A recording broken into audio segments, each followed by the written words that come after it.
Magandang araw sa inyong lahat. This is Paulo Tibig. If you are a corporate leader or business leader, ito lang po yung tanong natin.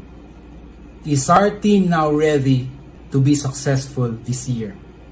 If you observe today, the consumer or customers are changing their buying habits. And basically, it's more than the price right now that is more important in choosing product or service. Nowadays, customers want to make the most in what they spend. The value is the first and foremost reason why customers are patronizing our product and services.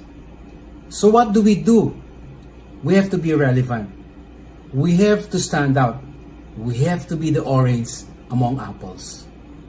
Imagine this representation. You can see now an orange amongst the apples. And look and visualize, these apples are your competitors. Meaning to say, everything equal. Pare-pareho ang offering natin. Pare-pareho ang ating pricing. Pare-pareho yung pinuprovide natin. Paano bibili, paano tayo tatangkilikin, at paano ipapatronize ng ating customers yung ating product or service. So, the principle that I share is always about you have to be the orange among apples. You have to be different. We have to stand out. If your product and services is almost the same as these apples, then definitely we will be just providing yung price war. And we don't want that. We wanted to have the value with our product or service. We have to be the orange amongst apples. These are the proven insight and principle that I always share in our Mindset of Champion keynotes. These are insightful, actionable, relevant, ideal for kick-offs, sales rallies, conferences, general assemblies, and team buildings, and more. Anchored on the 5 holistic Mindset of Champion keynotes framework, which circles on the 5 important cornerstones. First, on our core, establishment and the right mindset and motivation to develop the essential skills and leadership development. Second, customers, learning the right approach in building long-lasting customers relationship. Third, product or services. You need to know exactly your differentiator. Paano ka magiging orange among apples? Fourth, strategies. Time-tested, actionable steps that can be employed immediately to increase sales productivity. And fifth, results. Deliver it for the organization and aim for continuous sales improvement and performance management. So, whether your industry is FMCG, insurance, real estate, retail, or services, B2B, B2C, we have the right keynote for you. For bookings and inquiries, see the details below so we can help you motivate your team and kickstart 2021 right. Everyone, maraming salamat. This is Paulo Tibig. See you on your next event.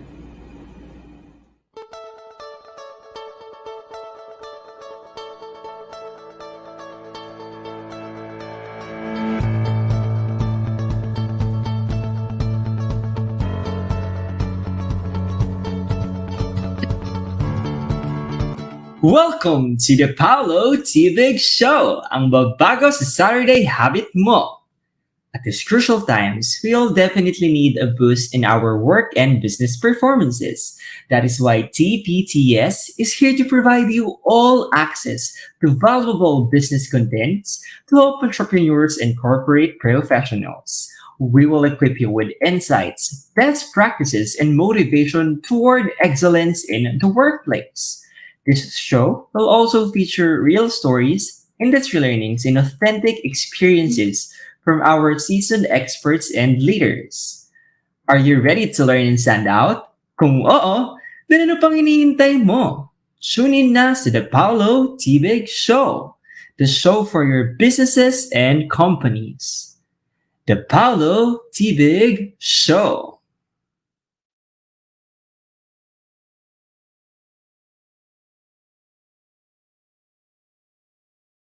started, I was HR and legal manager for several companies. Okay, so I was in the corporate world also for more or less 10 years. Okay, so I think it's something like an intuition on my end that 4 months before the pandemic started, I resigned from my last company and made my own consultancy firm. Okay?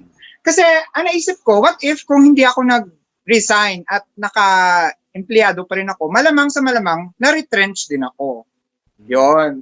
So, ang nangyari niyan is over the pandemic, so I acquired clients, and then ang naging secret ko doon is yung charging ko, reasonable siya. Yung tipong hindi naman ako dehado, tapos hindi naman sila masyadong mabibigatan. So, parang win-win solution siya. Until I grew my clients, right now I have like 12 under my umbrella. And then they're saying na August is ghost month, di ba? But believe it or not, Paulo, I was able to close 2 more clients for this month. Wow. Yeah. So marami ibig sabihin, talagang nangangailangan sa pagdating sa legal.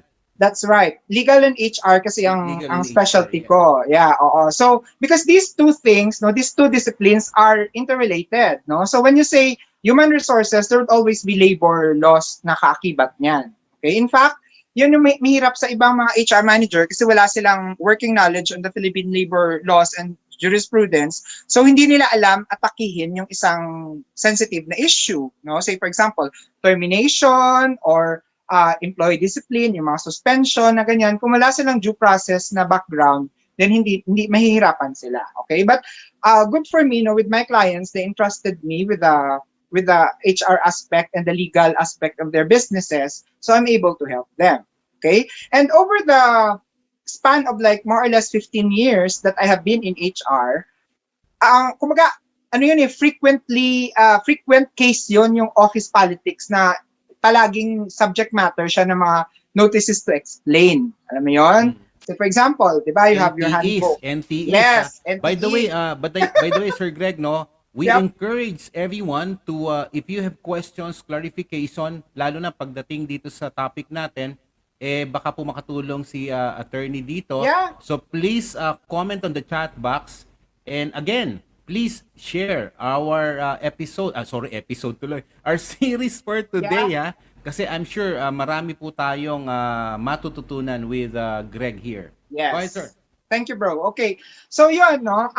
Actually, ang masasabihin ko sa inyo ngayon, this is more of an introduction to the book that I'm writing. Okay? This is like a product of the several quarantines that we have. So I started writing the manuscript for a book that I'm writing for an employee to succeed in the workplace. No, wala pa akong title for the book. It will be an ebook to be launched soon, but there will be a chapter, no, on office politics and on how to deal with it. Okay, so you guys are, oh sure, you may have a free copy, Jeffrey. Office politician, I like your term, ha? Jeffrey, you were the first comment. You had the first comment earlier. Okay, no worries on that, no. I'll make it available to everybody kasi ang gusto ko lang naman dito, just like Paulo, gusto ko lang naman na maging relevant sa society, no, in this trying time. I'd like to help the employer and the employee thrive, no, and succeed, and at least to keep afloat, no, in this time of situation. So I'm sorry, what's the question again? Or can we have the questions later? Nangihingi sila ng kopya. Okay. Ngayon pa lamang, hindi pa man lumalabas, Greg, nangihingi na ng kopya. So alam mo na, ha? Alam nyo, ganito pala, sige everyone, ikukomit po natin si Sir Greg dito. Yung lahat daw po ng nandito at laging sumusubaybay sa atin, makakatanggap daw po ng okay na ba yun? Sa inyong lahat, makakatanggap daw po tayo lahat ng copy. Free copy. Yeah, it's an ebook. I'm sorry guys, it's not yet done. I think I'm not even half through it. Pero dalawa na yun eh. Yung unang book, yung parang guide to the new HR manager on how to survive the workplace. Tapos yung isa, yung parang guide to a rank and file on how to deal with the office jungle that we say, no. So rest assured na itong topic natin na ito, this will be one of the chapters there kasi I have my cheat sheet here. So ito kasi ang topic natin na ito, may mga parang what's in it for me if I listen to this, no? So eto, number one, to know the deeper reason of why office politics exist, no? So may deeper reason siya. I made the research, may mga cultural background siya why office politics exist, okay? Number two, to place oneself or position oneself on how to thrive. Yun yung importante eh. Kasi right now, hindi lahat ng tao may trabaho, di ba? So, ito yung bread and butter natin. Therefore, we need to shield ourselves, no, against all these office politicians, no? Number three, to know the strategies on how to be politics proof, no, in order to succeed in the interest of self-preservation. Kasi nga, our job is our bread and butter. In fact, even the Constitution, no, of the Philippines in Article 3 of Section 1 would say that no person shall be deprived of life, liberty, and property. No? So, when you say property, included na dyan yung right mo sa security tenure mo, dyan sa trabaho mo. So, we need to equip ourselves and sort of like become a politics proof in the office. And how do you do that? You have to tune in. Okay? Then number four, we have to learn how to say no when it's enough, and we need to move on. Okay, later on, I will give you some hints. No, I'll give you some suggestions on when should you resign or when should you quit that company if the office politics is too much. And lastly, we have to redeem ourselves, no, and realize our self-worth. Okay, sige. So I think everybody's excited now. So let's begin. Okay, I'd like to. Okay, how do you deal with corporate politics? Okay, if it starts from the HR particular, okay. All right. Malamang madideluge tayo ng mga katanungan dito. Kasi sabi ko nga, alam nyo, sayang no yung time. Kasi marami talagang uma-attend dito sa series natin. Yes. Kaya lang because of the weather condition. In fact, kahapon nga nag-chat kami ni Greg na sana yung ang dami ho nag-register, but Yes, connectivity, weather problem, yan ho ang nagiging problema kasi on the average ang laki po ng attendees natin dito, so sayang ho. But just the same, kaya nga ini-encourage natin, anything that you would like to ask, clarify, napaka-intimate po nito at malamang ako, ang lagi ko sinasabi, everyone, abuse me. So ngayon po, abuse Greg Tayona. Yes. Okay, go ahead, Greg. While it's free, di ba? Okay, so let's begin with this note. The great Aristotle said, long time ago, I think everybody knows Aristotle, man is a political animal by nature. Okay, so yun yung premise natin. So, Man is a political animal. By nature. Yes, that's true. Okay? So what's the background of office politics? Number one, in a Filipino setup, no, the Filipino is very political by nature. Okay? Mahilig tayo sa familiarity. In fact, well, siguro sa age bracket namin ni Paulo, mga batang 80s and batang 90s, everybody in the community knows one another. Okay? Pero syempre, ngayon sa mga millennials, it will be a different thing, no? Kasi people right now are into gadgets. No? Yung mga young people are into gadgets. But in the 60s, 70s, until the 80s, no? So we are all familiar with each other. In fact, kilala mo pa yung, kaibigan mo pa yung 10 blocks away from your neighborhood, correct? So we're all fond with familiarity. Tsaka Greg, yung kunyari, di ba yung bro, yung kapatid ng kaklase mo, na kamag-anak ni ganyan. No? Totoo yun totoo yun. Ngayon ko lang na-realize True. Kayo po na-realize yun. Ako, kaway-kaway, mga batang 80s at 90s dyan. Relate match. Okay, so because of our familiarity, this is evident by our close family ties, diba? So, ang mga cousins natin, hindi lang up to the third cousin. Sometimes we even consider up to the fourth, the fifth, diba? Even our grandparents, no? Diba? Sa amin, sa Iloilo, meron kaming lolo sa tuhod, meron pa kaming lolo sa talampakan, yon, mga ganon, no? Kasi masyado tayong familiar, no? Familiar with each other, okay? And same as well with the neighborhood, no? So kung ano yung chismis doon sa 20 blocks away from your place, you still would know it. Kasi nga, masyado tayong involved sa buhay ng isa't isa, okay? So yan yung prevailing cultural background na nadadala natin siya sa workplace, okay? So ngayon, in line with the Filipino setup also, we're also known for the crab mentality. No? So this is an admitted fact. This is no longer a hearsay.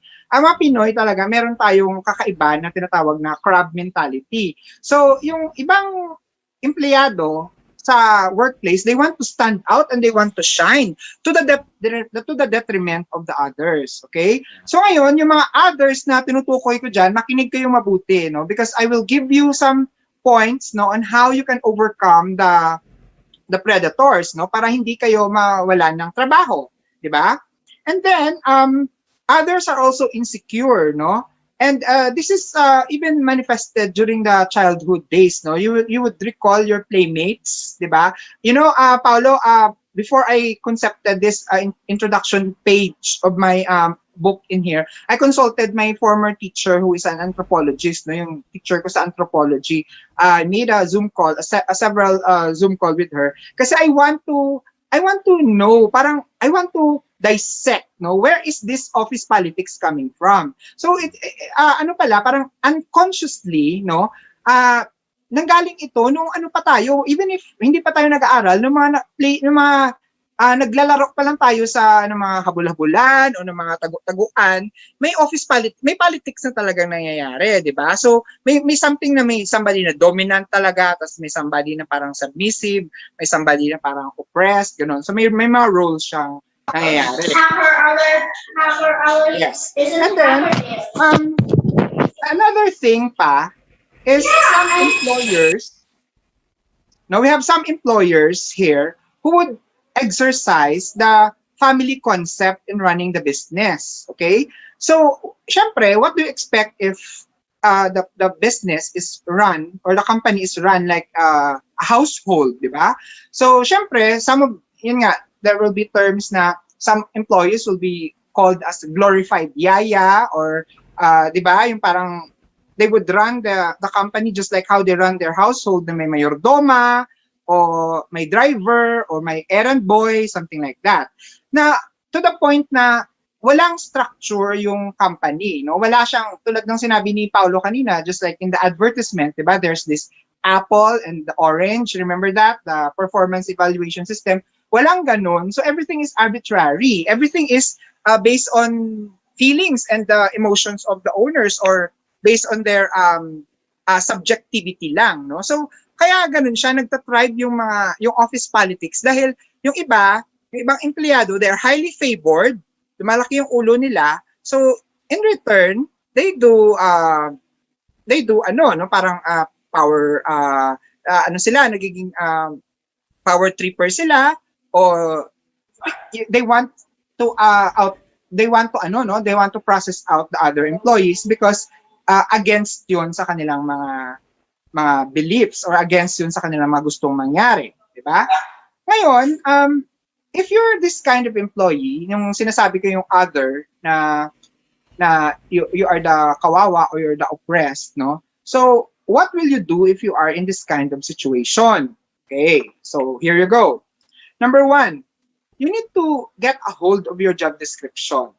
Okay? That's the very first thing. Because in the several admin hearings that I have facilitated, no, when you are issued a notice to explain, and then you're given your 5 days to reply, some of the, depending on management discretion, you will be invited, no, for an administrative hearing.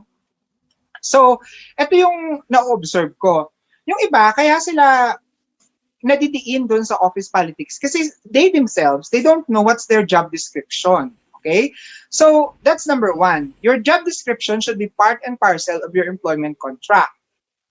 If you don't have your job description, you need to demand your human resources personnel to furnish you a copy of your job description. Okay.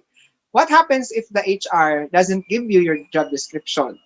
I would suggest to my clients, na yung mga employee na they get my services to defend them, na they can draft their own job description and they can have it approved by the immediate head or the HR. Okay? Now, pag may job description ka, you're already safe and secured, no? Kasi yan na yung parameters ng trabaho mo. So, kahit tulog ka, kahit saan ka nila dalhin o ano man yung tanong nila sa'yo, you should know the metes and the bounds of your job description. Okay? Number 2, since you know your job description already, you need to equip yourself with the latest trends on how to do the job. Okay? Say for example, with accounting people here, diba? Every now and then there will be softwares that are released, no, for you to make your job for you to do your job more efficiently, no. So say for example, meron na right now meron na QuickBooks, mga ganyan, o mga Peachtree, mga ganyan. So you have to continuously evolve, no, to be the best employee that you can. Okay? Kasi if your employer, if your boss would see that you are continuously evolving, no, na you're on top of the game, then in a way, you will be politics proof kasi alam nila, they will have the impression that you know what you're doing. Okay? Pero kung ikaw yung type ng empleyado na para kang pathetic ba, yung you just wait for the instruction, kung hindi ka sabihan, hindi ka rin gagalaw, wala kang initiative, wala kang kusa and all, then you'll be prone, no, to office politics. I'm not saying dito na you should have like your defensive mode on. No, it's not about it. Ang ibig ko sabihin dito is you have to continuously love what you're doing. You have to improve your craft, okay? Just like Paulos' advertisement earlier, you have to love your work, okay? So in short, you have to be a Pauloer for that matter, no? Attend his seminars. If it's for free, then better, di ba? Kasi we need all these, guys, we need all this upskilling, no? For us to be, for our market value in the corporate world to appraise, no? Hindi tayo pwedeng maging stagnant lang. Especially now, ang labanan sa ngayon na pandemic is more on competence. Okay? If you're not competent, then your boss will easily retrench you. They will call me and then they will hire my services to get rid of you. Ganun lang 'yon, no? So right now, talaga ang labanan ngayon is if you know how to cost cut, discuss that idea with your immediate head or with your management.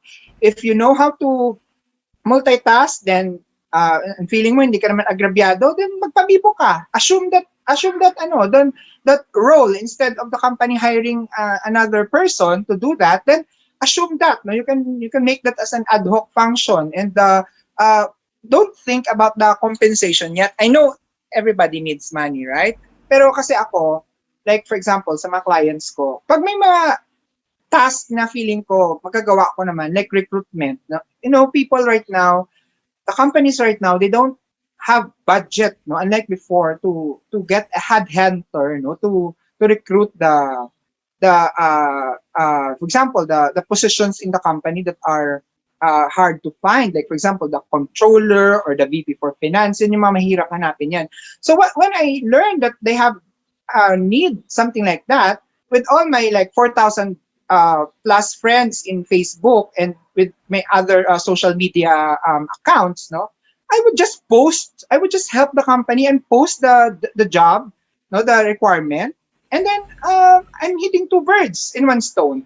I'm able to help my friend who is qualified, and at the same time, I'm able to help the company cost cut also from all these expensive recruitment deals, diba? So ganun siya, no? That's number 2. You have to equip yourself and you have to suggest ways and means on how to cost cut, but maintaining the efficiency of your task. Okay?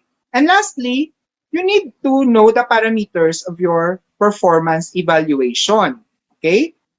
You have to make sure that the parameters or the criteria for your performance evaluation is akma dun sa job description mo. Kasi ganito yon, no? Admittedly, sa mga HR practitioners, no, we have to admit that we're fond of the one size fits all performance evaluation, which Paulo and me doesn't agree to begin with. Okay?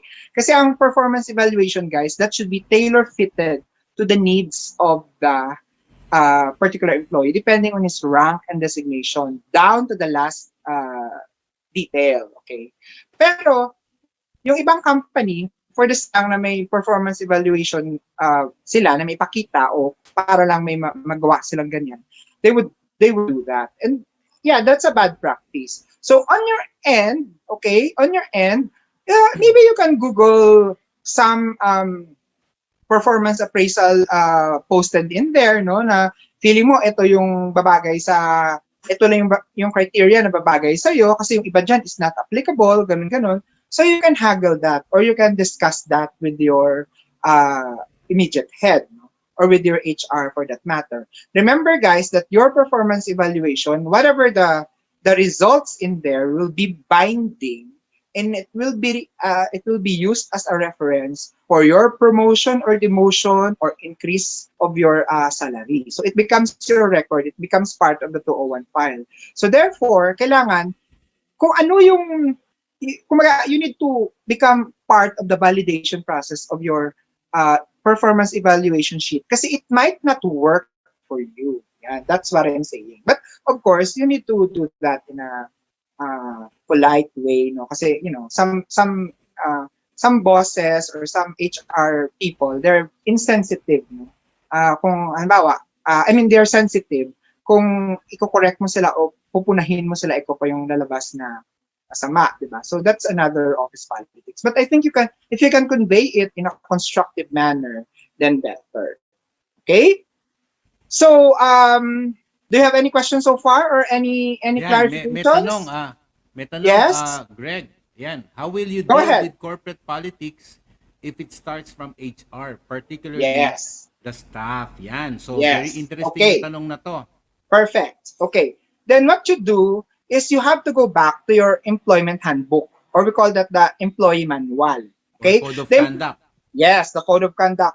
Yun yung article or yun yung document sa company nyo na nag-enumerate na mga prohibited acts ninyo sa company ninyo. If you think that your HR personnel started the office politics and may nilabag siyang provision doon sa inyong employee manual, then you can file an incident report against that personnel, and then he will be subjected to the same notice to explain procedure, no? Kasi nobody is above the law in the company. Okay, even the HR, they do not have any immunity for that matter. Yan. Okay? So, yan. Okay. It doesn't matter. Huwag kayong mawala ng pag-asa na, hindi, kasi HR sila, baka pabor sila sa gano'n. No, it's not like that, no? Kailangan lang na maging constructive siya by following the due process so that at least ma-point out mo sa kanila na may irregularity siya. Kasi, pag inisyohan ka ng NTE, it doesn't mean that you're guilty, eh. Diba? Kasi you'll be given the chance to reply pa, and then there's an admin hearing pa, and then there's a notice of decision. So doon mo yun malalaman. Pero hindi naman outright may NTE ka, you're guilty na agad. Okay. It's a way to initially, evaluate muna, no, yung NTE. Naku, Yes. baka mamaya, I'm speaking as an employer, pero dapat hindi, I'm neutral here, everyone, ha? So, Yes. just Yes. trying to synthesize some of the things that Right. Greg was mentioning. Okay, ang daming tanong dito. Okay, go ahead, shoot them. Sige lang po, pour in your question. Parang Yeah. bagyuhin natin ang tanong si Yes. Greg. Okay,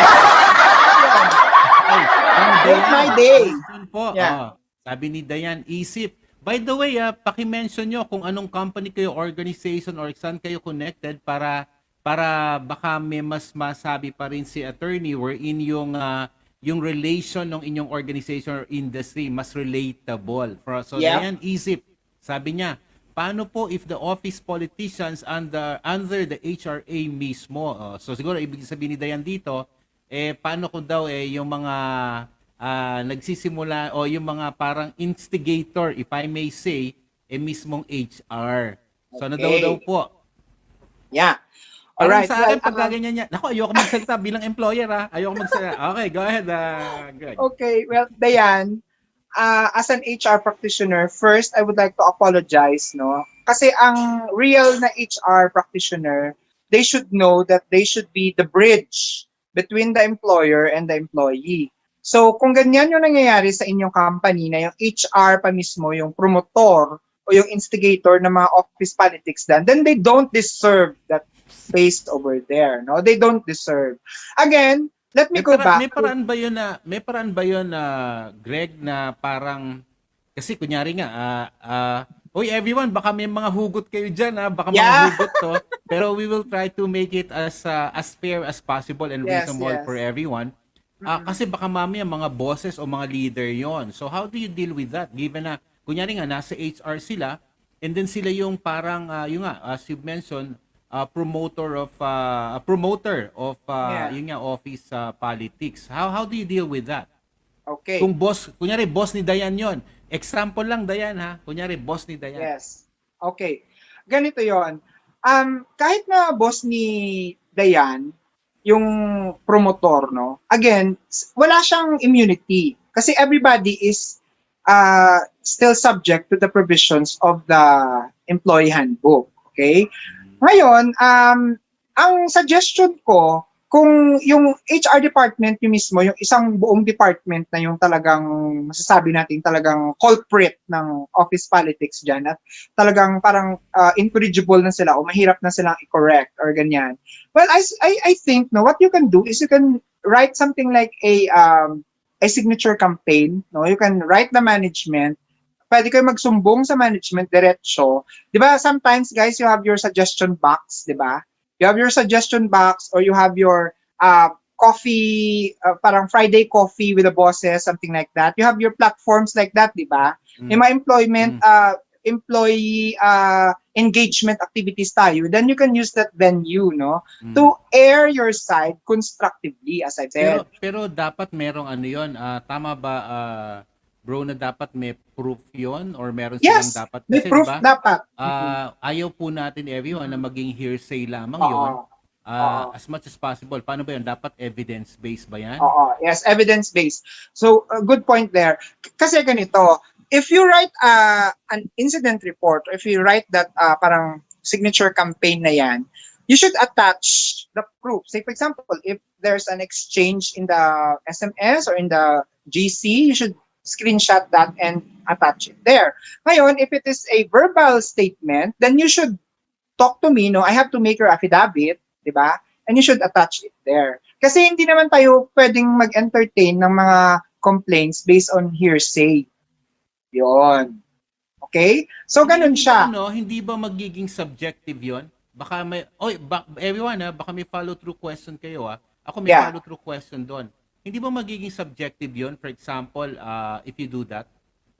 Pero tama yung venue kasi to share with you everyone, no, in our company, meron kami tinatawag na employees hour. Yes. So, yes. Walang mga boss doon. We pick, baka ito makatulong as mentioned by Attorney Greg, no? Baka ito makatulong sa inyo. What we do, for example, quarterly, or dati quarterly yun, ngayon hindi mo pwedeng magbabasta-basta. We pick parang one employee from different department. And then diretso yon, what's the agenda would be a freewheeling discussion, anything that they would like to discuss. It may be good, it may be bad. Yep. In fact, ang attendees lang noon, Feedbacking. normally, ang attendee lang doon, tapos yung aking EA, and that's it. Walang HR normally. Kasi we wanted to hear really from, walang mga boss, walang mga leader. Ganun na nangyayari. So it's a freewheeling discussion, and then we try to document it, and then try to see kung ano yung pwedeng improvement, paano yung adjustment, paano yung aayusin. Alam nyo, honestly, I remember fully, yung isang pagkakataon na yon, one of our department had resigned because of the result of that particular employees hour. Pero syempre, hindi naman yun yung gusto nating objective. The objective there was to provide venue for employee. For example, nakikita nila operationally merong konting adjustment na kailangan mag-i-improve. So, sa kanila nang gagaling mismo kasi you never know from the ground up, may mga bagay na alam nila na hindi natin nalalaman. Example lang to, classic example. Medyo matagal na to yung pagkakataon na before our courier, again, we're into logistics, no?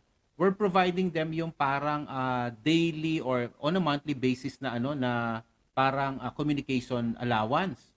Then it turned out one of the suggestion during that employees hour na merong parang promo that time yung telco, isang telco na nakasave kami in a month's time, for example, per tao around 2,000 pesos. So ginawa namin doon, pina-check namin sa admin and so on. Then it turned out totoo nga So inadapt ng operation. So ibig sabihin, good and bad, it can come out. But again, ang gusto natin lagi doon, objective. I think that's very consistent with Sir Greg dito na mention niya. Yes, Right, that's sir? Ay, correct. marami Thank pang you. tanong dito. Marami Thank pang you, Pao, tanong, for the thank you for sharing that. That's very valuable, no? So that's why, guys, kasi ito yung misconception eh. Pag minsan may mga programs like employee hour or sa amin dati kapihan ang tawag dyan, yung ibang empleyado, they don't take advantage of that opportunity, no? Actually, dapat mas ano nyo yan, i-look forward nyo siya, di ba? Kasi right now, with my other companies, even if virtual, we still do that eh. Meron kami mga huddle once a month at least, or sometimes, yung iba quarterly, ganun. So, pag may ganyan, na may mga team huddle na mga ganyan, you have to take advantage of that, guys. Kasi that's more of a checks and balance sa inyo. Are you still okay despite this we are limited physically, with all this distancing, with all this quarantine, and with all this work from home setup? You have to take advantage of those employee hours, no? Kasi una-una paid naman siya. And then number two, you have to maximize the purpose, no? Na yun nga, you have to air your grievances. Kasi we have to maintain the harmony in the workplace despite the distance that we are having right now and the remote work setup. Okay. Yeah. We're learning, everyone. Ito pa tanong from Edmer. Next question. Edmer, magandang umaga sa iyo. Morning, Edmer. What is the one of the best definition of office politics for you daw, attorney? So ano daw yung, how do you define? Marami ba? Yeah. Okay. Well, you know what, Ernie? That's a very good question. Until now, hindi ko pa rin siya ma-define. Kasi, while I'm writing my book, hindi ko pa rin siya ma-define. Kasi it's so encompassing. Okay? Remember, every employee is a unique individual. Okay? So it's relative. What is politics for him might not be politics to me, di ba? Kaya nga, may standard tayo na process on how to deal with it. Kasi we need to check if it's really politics or not. Kasi sometimes, yung iba dyan na nami-misinterpret lang nila, maybe it's just an impression, di ba? Or maybe yung iba dyan, yun nga, in line with the mental health, parang napaparanoid na sila, na baka pinagtitripan lang sila, or wala namang sufficient basis, or wala namang proof, or wala namang evidence, ganyan. So that's why we need to filter, no? HR's role, no, is really to filter the information and to make sure na the loose ends are tightened. Okay? So I'll try to check the other authorities or authors or subject matter experts also on the definition of office politics. Pero as of now, to me, it's so encompassing na ang sa akin na ngayon, ang definition lang niya is as long as the employee concerned feels na off siya o napupolitika siya, then that can be cognizable as office politics. Yan pa alam nyo, ang tricky kasi doon yung as mentioned earlier, dapat yung objectivity. Kasi 'di ba parang hindi tayo pwedeng gumalaw based on subjectivity at saka yung talagang parang on hearsay o baka mamaya lamang, alam niyo naman yun, galit tayo doon sa ating colleagues. True. Meron tayong tampo sa ating boss, 'di ba? Minsan pinag-iinitan natin yung ating tao, 'di ba? In different dimension, in different degree. It can be alam niyo yun, it can be tagged as politicking already in the organization. Kaya yun yung medyo tricky at medyo kailangan nating i-balance how do we deal with that, no? So maraming salamat Edmer for that, maraming salamat. Now, and if I may add lang. Okay, so 'di ba yun nga, no? So for example, na-determine natin kung may office politics ba o wala, di ba? May action step yan eh. Kumaga, you need to seal the deal, okay? So the action step there is HR, no? Soon as that issue is resolved, ibig sabihin may notice of decision na, there has to be a cascade to the rest of the employees. The cascade is via a memo, an office memo that the HR manager should draft na ilalagay dun sa office memo without citing the persons involved kasi there's a principle of confidentiality eh.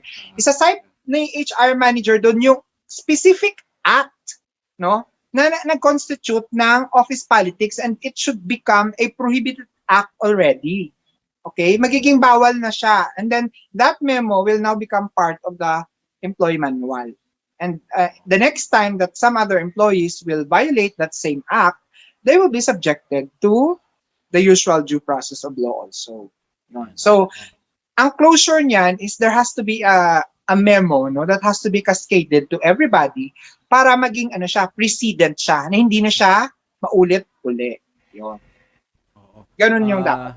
Yun nga, di ba, yung parang ano yan it's a behavioral kasi Yep. yan, everyone. So, ibig sabihin, Corrective parang, action. I think some of which, no, parang it's abuse of power. Mhm. If we may add siguro dun sa pinag-uusapan natin, parang 'di ba behavior yan, tapos yung parang alam niyo yun yung parang sabi ko nga lagi dito, isa lagi na nakakapag-trigger niyan also yung ego eh. Yeah. Alam niyo yan, yung parang I've always believed that we have to strip the crown off our head. Yung bang tanggalin natin yung corona natin. Kasi minsan pag may corona tayo dun sa ating ulo, iyan yung nagbibigay lalo ng ano yun yung authority when walang problema with the authority. But the question will be pagka na-abuse natin yung authority, that may be and probably will trigger parang politicking within the organization. Yes. So behavioral That's po correct. everyone. Kaya nga yun ang sinasabi natin na 'di ba minsan dati-rate ito yung the usual narinig natin attorney, 'di ba? Dati-rate si Paulo, ano yan, sobrang ang bait-bait sa atin yan, 'di ba? Nung na-promote ng supervisor, ngayon parang akala mo siya na ang may-ari ng kumpanya. Ayan. Yeah. So those intrigues now leads to potential Yes. politicking. So ang dami, no? Ang daming pwedeng mangyari. So for me, in addition kay attorney, it's really more of behavioral.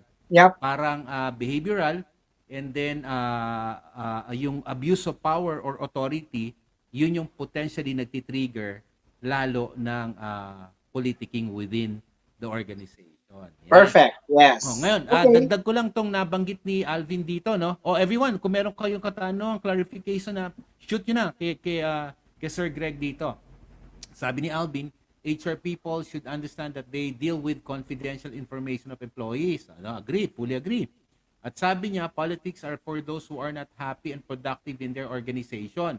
If an employee is happy and productive, they will not meddle into politics because they know their purpose and the value they give in the organization. Ito lang yan. Tama si Alvin doon. Kung hindi po kayo happy within the organization, ano po ang pinaka dapat gawin? 4 na letra lang po yan. E, X, I, N, T. Exit. Exit. Yun po yun. Yes. Kasi that's the only way Again, bakit po, I'm sure, eto si legal at HR practitioner po si Greg dito. That's the best thing to do Parang magkakalat ka pa ng, alam niyo, magkakalat ka pa ng intriga, magiging bagahe ka, magti-trigger ka ng dissolution. Ano pong dapat gawin? Di ba siguro pinakamaganda to, lumabas na lang po tayo ng kumpanya, ng organization natin, para po hindi na maging malala. Kasi both ways yan. Attorney, tama yun. I'm sure you Yeah, will agree that's with correct. me. Yeah. Una-una sa inyo, Mutual. bilang Yeah. tayo. Diba? Yeah. Two-way to Tayo na nagtitrigger ng ganon, tayo po ang instigator, tayo ang nagpo-promote, and yet, tayo po ang nagkakalat Yes. ng hindi maganda within the org. Yes. Yes. So, the other party, yung ating mga colleagues, mga kasamahan, yung organization in itself, sila din po inaapektuhan. Kaya po nag-trigger pa rin po at lumalawak. Yun, no? Sabi nga ni Jeffrey, the feeling is mutual. So, ganun po nangyayari. Yeah. Kaya po, ang pinakamaganda doon, para din po hindi pa rin po maging maayos pa rin po yung paglabas natin, di ho ba? Graceful exit. Follow the process. Mhm. And ito lang po ang problema doon, everyone. If you're looking for a perfect organization, yun po yung medyo aspirational nating lahat. There's none. Oo. Alam niyo, sinasabi ko nga ito, lagi ko sinasabi, no? There is no perfect organization as there's no perfect employee. Yep. So, kailangan nating mag-adapt, kailangan nating makita where we will be thriving. And probably that's the reason probably of some people, they get out of corporate, they get into other undertaking. It may be in Yes. business, it may be a self-employment way, Yeah. and so many things, no? Parang ganyan. Parang kanina nababanggit na attorney, di ba? Sabi niya, baka kung di pa ako lumabas sa corporate, baka pati ako natanggal na rin. And Yeah. probably that can cause potential politicking. Yes, that's Yeah, right. tama, no, attorney? Yes. Yan. Yes, that's correct. O, yan, You may know, comment, guys, attorney, may comment Yeah. si Jeffrey. Yan. Sige nga, i-share mo sa amin, Jeffrey. Ano ba yung nagawa mo? Baka we can learn from Yeah. what you have done, no? Dito, do sa ating mga participants din. Jeffrey, baka i-comment mo. Go ahead, attorney. Yeah. Before I land on my final point, no, I'd like to guys, I really want to hug everybody right now kasi I think there's a connection between Paulo, between the audience who are commenting, no, and between me right now. Kasi yung sinabi ni Paulo na yun nga, EXIT, that would lead to my last point as of the moment, na kapag ginawa mo na lahat ng feeling mo ay dapat mong gawin sa company, it's about time that you need to say no. This is enough. I need to redeem myself. I need to find a greener pasture. Okay? So, yun, we all have to learn, no, how to say no. Otherwise, kung hindi ka na happy dyan sa ginagawa mo at dyan sa environment mo, you'll become a victim. Okay? Then you will sour grape. Yun nga, we have to attend Sir Alvin's talk on mental health, kung ganon, no? So, while wala pa tayo dyan, kasi guys, mahal ang magpa-mental health ngayon. Ang consultation ng mga psychologists ngayon ay they doubled and they tripled already, some of them, So no? mukhang sila ang maganda ang kita ngayon, mga Yes, mental health, oo. practitioners. Yeah, dati ini-ignore lang yung mga yan. Oo, 'di ba? In fact, right, just to konting segue lang. Sa annulment nga ngayon, hindi na kailangan yung expert opinion nila eh. Oo, pwede na pwede ka na ngayon mag-file ng annulment na hindi na necessary. Yan yung sabi ng Supreme Court. Ito ba I think yan? Parang 2 months kunyari, ago. That's an update. kunyari yung spouse mo, parang puro TikTok at TikTok na lang. Yeah. Pwede mo na. Hindi na kailangan ngayon yan yung expert opinion nila. Pero dito naman sila nagtatribe man ngayon sa employee, no? Kasi ang dami talagang kailangan ng professional help, no, to keep their mental health healthy, di ba? Okay, so yun, no, you have to exit from the from the employer, and then you have to find your right match, okay? And then you have to put your energy into something more worthy. So you have to choose your battles, okay? So if that's the case, no, feeling mo na nagawa mo na yung dapat mong gawin doon, you have to exit gracefully na lang, render your 30 days notice and render your turnover, and prepare yourself to the magic of new beginnings, okay, maybe with another company. And guys, ngayon ang mga company, when you apply for new companies, ako palagi kong ina-advise yan sa mga recruits ko, you have to check the comments or the reviews, okay? For example, in LinkedIn or in Glassdoor, okay, you have to check. Ngayon, say for example, if there are 10 comments and 8 out of 10, or ako nga, sometimes 5 out of 10 are negative comments, then there's no use for you to push through. Otherwise, it will be the same jungle all over again. Yep. Yun nga yung sinasabi ko, everyone, no? Yes. Parang, to continuously, naku, para akong gusto kong pang mag-talk dito, attorney. Oh, diba? Gusto mo ng libreng talk? Kasi yung sinasabi ni attorney, parang yung approaches on igniting really the fire within us. There are 3 approaches, and one of those is parang yung anong tawag dito, yung we have to learn from yung reflection natin. Yeah. Kasi if you will not be learning from it, it's going to be all over again, paulit-ulit lang. True. Sabi ko nga, until when you'll be a typical professional hopper. Yes. Lessons are repeated until learned. Maghahap lang tayo from one to another, to another, to another. At the end of the day, tatamaan ng record natin.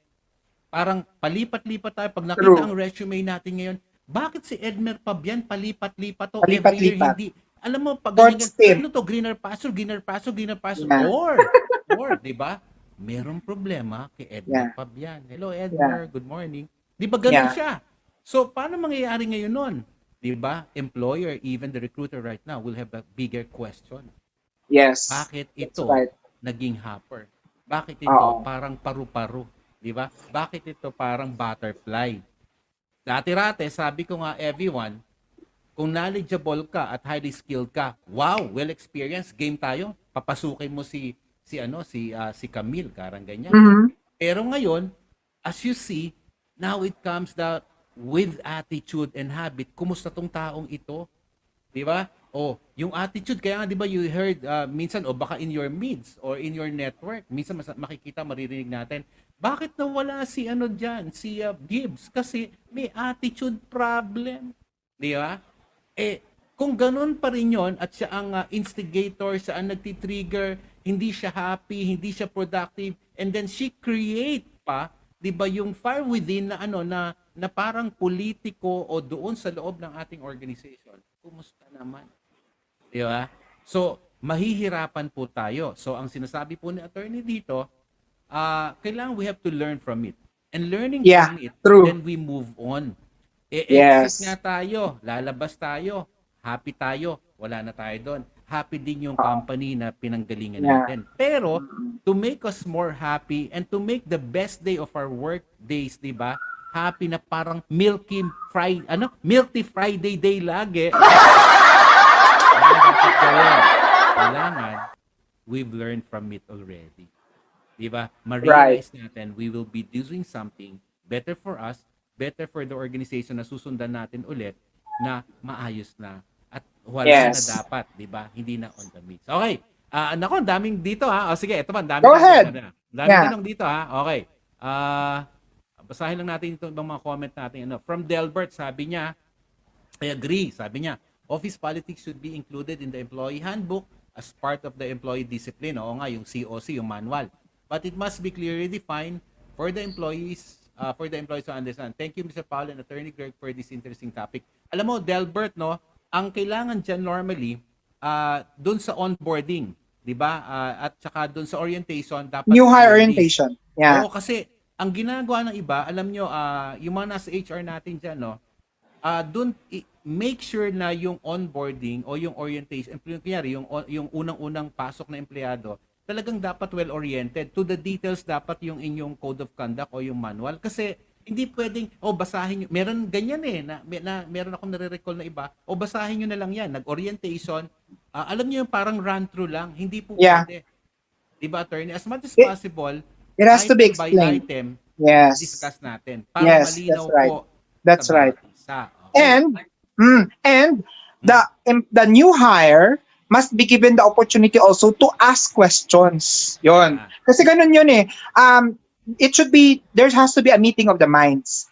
The HR needs to explain the rules and the policies and the guidelines, and the new hire must be given the opportunity to be clarified with whatever questions he or she might have. Ganun yun. Tama. Very good, ha? Thank you, Delbert, for that. From Camille, makukonsider ka bang awol if in the first place wala namang contract? Ayan. Okay. Teka muna, mukhang labor na natin. Lumalayo na sa topic natin, pero Sige, yaman din parang lamang na... quick, ano lang. Yeah. Okay. Oo, yaman din lamang na naitanong mo na yan, Camille. So, I'll answer it. Okay, number one, ang employment contract ay hindi lang siya yung sole proof of employment. Okay? Marami yan. The possession of a company ID is another proof. Your pay slip, no, and your payroll that you are paid by the company is another proof. Okay? So, pag nag-awol ka, wag kang pakampante na, sige, mag-aawol na lang ako kasi wala naman akong contract to begin with. That's wrong, no? Ako, I did several of that already. I still send the awol employee a notice of awol and a notice of termination of employment based on awol kasi nag-awol sila. Pero although, dapat talaga may contract.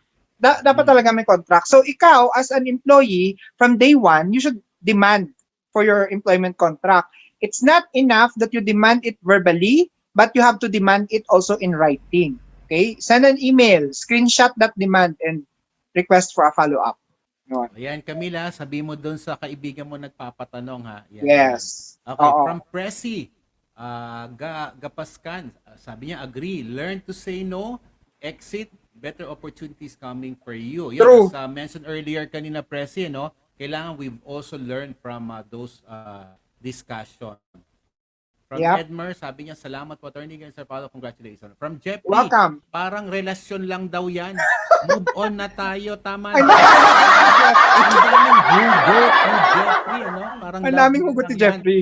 Yeah. Mahirap hanapin, madaling mawala, di ba, Jeffrey? Parang pera lang yan. Okay, thank you, Yeah. Jeffrey. From Dayan Kilaton, sabi niya, Attorney, ask ko lang po, may karapatan po bang i-hold ng employer yung COE Code of Employment siguro to certificate, no, ng isang Yes, employee certificate of na employment. nag-resign ng hindi nakapag-render ng 30 days after resignation? Okay. The answer there is no. Okay. Number one, the COE is just a document stating or certifying that this employee is employed with ABC company from this time to this time. No? Kung nag-awol ka o kung na-terminate ka because of awol, hindi na yan saklaw ng COE. No? That should fall under the background checking na. Okay. However, you have to take note also that you cannot force someone to sign a document against his or her will. No? So while it is their obligation to give you your COE, but for the reason that you went on a wool, you cannot also force them to give you your COE if they don't want to. Yon. Kaya nga, ang the best dyan is, gaya ng sinabi ni Paulo kanina, EXIT, di ba? We have to exit gracefully, no? Maayos kang tinanggap ng company nung nag-apply ka, maayos kang pinrocess, maayos kang pumasok, therefore maayos ka ring lalabas. Okay? And in doing so, you have to render the 30 days. Alam nyo guys, as a seasoned HR practitioner, no, ang standard based on labor code is 30 days. Pero upon management discretion, that can be reduced to 15 days. Okay? Paano yan ma-reduce to 15 days? Number one, tulungan mong HR na maghanap ng karelyebo mo. Kung meron kang kaibigan na galit ka doon sa kaibigan mo, dalhin mo siya doon sa previous company mo para makaganti ka sa kanya. Joke lang. Ayan. Yeah, joke. Joke. It's a prank, okay? Lagot ka, naka-record to. Yeah, I know. Just to crack a joke. Now, ibig sabihin is, if you want the 15 days to be shortened, no, number one, you can recommend a possible replacement, somebody who can take charge of your rules and your responsibilities.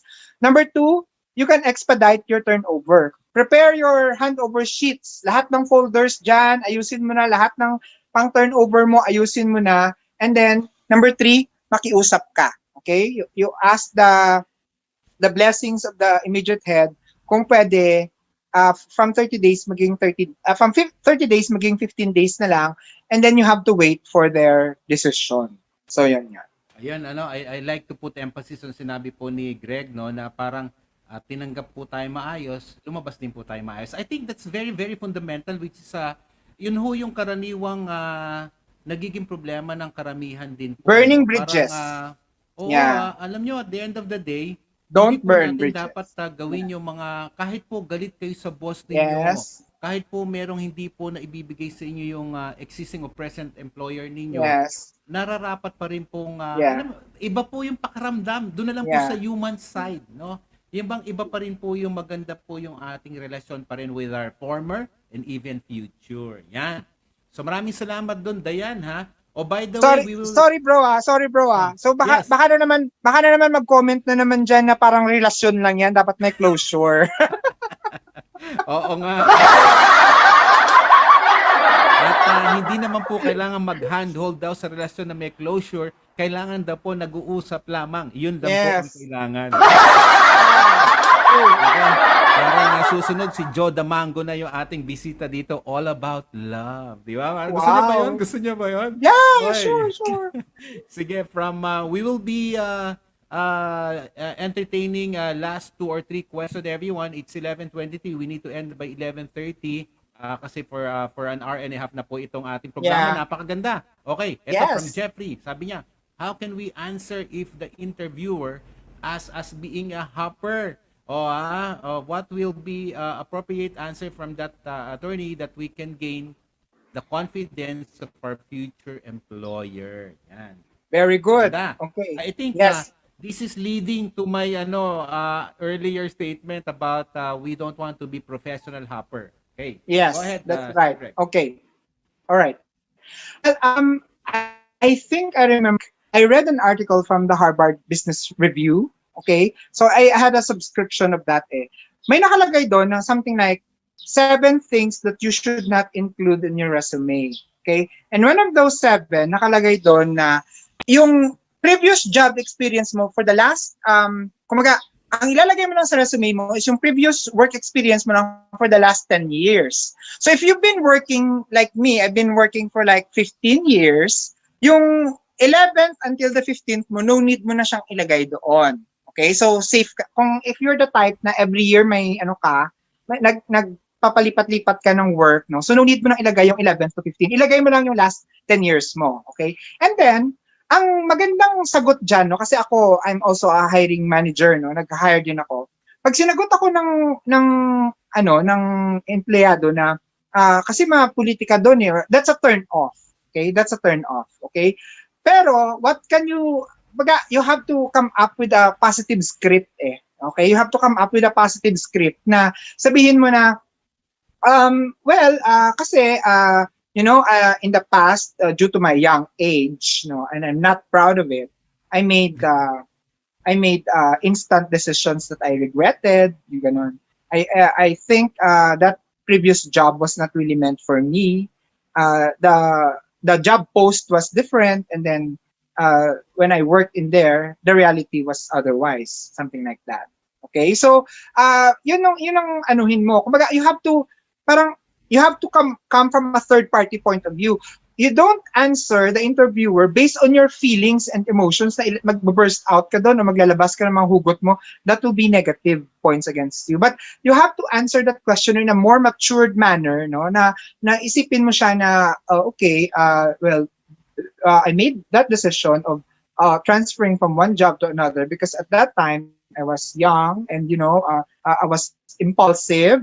And I think there's a disconnect in the setting of expectations when I was applying and then when I was working already. But now I already earned valuable work experience that I think I will yada yada yada. Ganun na siya. Okay, you have to sound mature and professional, no, in answering that. No. Yan. Tama yung sinasabi ni kasi nga you always be a question, lalo na nga yung siyempre the employer wanted na sabi ko nga earlier na hindi tayo maging hopper. Kaya lang we have to be transparent in a way. That's the reason why most of the millennials ngayon, yun po yung lagi natin pinapaalalahanan sa millennial, katulad namin nila Greg, nila Yes. Alvin, parang ganyan na anong dapat mangyari. Parang wag tayo maging fickle-minded. All the decisions that we will do at this point. Maganda nga po ngayon may nagme-mentor in a way, no? Yeah. Na True. wag po nating padala tayo dun sa mga emotion natin kasi we need to really establish something with our existing kunyari employer or organization. Why? If you wanted to get away from those typical question of being matag tayo, hindi po ito red tag ha, maging matag tayo as hopper. Kailangan po pinag-aaralang mabuti yung ating mga decisions. And in choosing also, 'di ba, yung organization or employer na pupuntahan po natin, kailangan din talagang sasalain yung mabuti. Kasi most problem, 'di ba, aspirational, lalo na pag mga newly grad o yung may mga newly grad tayo ngayon dyan or yung mga millennial. Parang kaya ko po 'yan, basta syempre we need work. At the end of the day, wala tayong magagawa doon. We need work. But the problem with that, we move from one to another, lalo na pag hindi pa natin gusto. So for example, typically, if you're into accounting background, di ba, as much as possible, ito po yung sinasabi ko kung may opportunity within the industry, be fixed within the industry. As much as possible. Alam po natin, minsan, may accounting na punta ng sales. May nurse na punta ng, alam nyo, iba't ibang aspeto. It's okay. No problem with that kasi opportunity yun But as much as possible, if you're into, yung sabi ko, is certain industry, certain sector, dapat dun ka mag-evolve. That way, you develop the experiences you develop the knowledge, you develop the skills, you develop the experience for you to get along with that corporate ladder. And the Perfect. success is much Yeah. more better with that. Sabi ko nga ho, minsan may default career eh. 'Di ba kunyari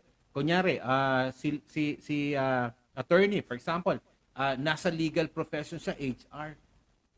Eh ang opportunity napunta siya ng sales, Yeah. business development, 'di ba? Sasabihin ba kunyari ni Greg, ayoko dito eh. Kaya lang ito yung opportunity. Anong mangyayari pwede? Pwede pong yung sales na yun naging default career niya. At kung ginawa niyang mabuti para doon sa default career niya, you will never know. Malamang, baka naging successful siya doon sa default career na yon. So, ano ibig sabihin? Kung yung default career na yon naging okay siya, lilipat pa ba siya ng ibang industry? Di ho ba? Babalik pa ba siya doon sa gusto niya sa una? Ngayon, nakadevelop na siya dito sa isa. You can see everyone the different context and dimension of how we can be more successful in our career, no? So, Yes. in a way, it will lessen, if not eliminate, yung mga potential movement na ayaw natin and maging typical hopper tayo. Kaya nga, True. look at it in a different perspective, dimension. It may be good in some, it may be not good in others, but it's okay. At the end of the day, we have to really plan well, di ba? Yeah. Yan yung karaniwang problema pagka nagsisimula tayo eh.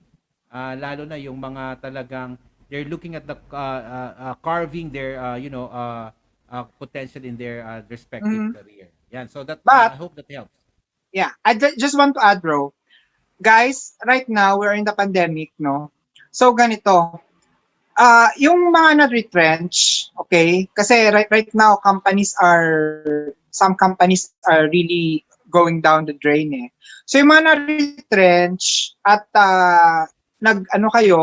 lumipat kayo sa ibang company, despite your short stint, if your HR is knowing what they're doing, it will not be taken against you. Okay? So huwag kayong mag-alala kung baka mag-worry kayo na, ay, paano yan? Kasi yung tenure ko dito, maikli lang, whereas yung sa ibang company ko, 3 years, 5 years ako, pero dito 3 months lang ako kasi na-retrench ako.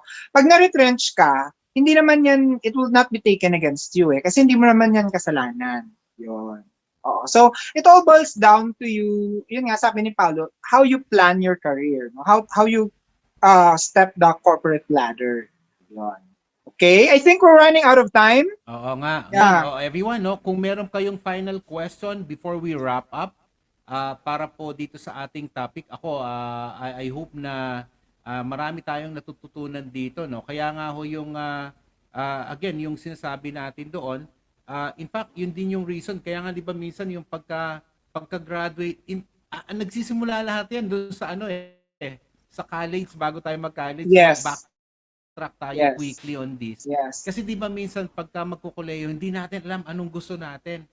It will Yep. help pagka talagang we help our siblings, our family members, or our mga anak o yung mga kids natin kung meron na po tayo, na i-guide sila, bigyan sila ng mga idea para po hindi magkaroon ng pagdating ng tamang panahon, nag-corporate sila, nagnegosyo sila, or nag-public service sila, alam ng bawat isa ano talaga yung gusto nilang tahakin. Kasi the end of the day, bakit po din nagiging hopper? Kasi nga, parang kasi ayaw mo naghahanap ka kung saan ka tamang ilulugar.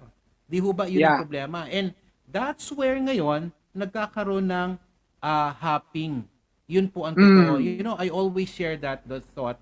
Kasi we need to be guided. And nasa atin po, how do we guide True. our family members, relatives, or even friends for that. So doon nagsisimula lahat yan. Kaya lang, it may be the root, yes. But since nandun ka na, nag-corporate ka na, nagnegosyo ka na, nag-public service ka na, what do you do next? Di ba? If you're into it already, alam nyo, i-nurture nyo, i-enhance nyo, mag-upskill kayo, tutunan nyo na, again, parang love po yan. Sa una ayaw mo, sa susunod, pwede mo na rin mahalin. True. And you'll have butterflies in your stomach. Tututunan din pong mahalin yan. Ang Yes. problema lang, kung ayaw mong mahalin at marami kang gustong mahalin. Doon na ngayon maglilipat-lipat. Doon na ngayon magiging hopper. Okay?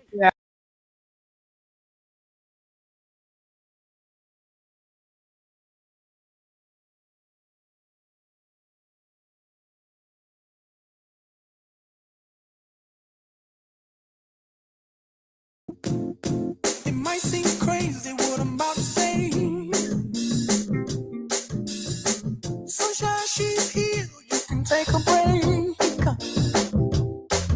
I'm a hot air balloon that could go to space. With the air, like I don't care, baby, by the way.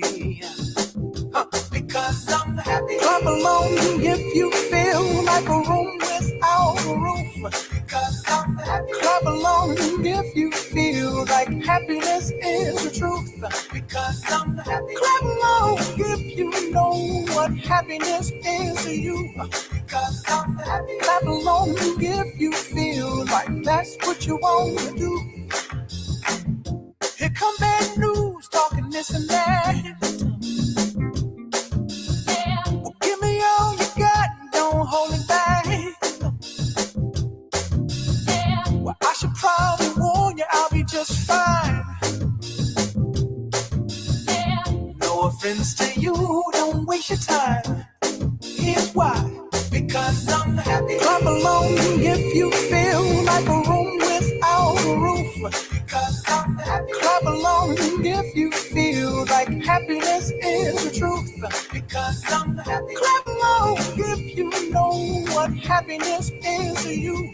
Because I'm happy. Clap along if you feel like that's what you want to do. Hey, go. Bring me down, can't none bring me down. Your love is too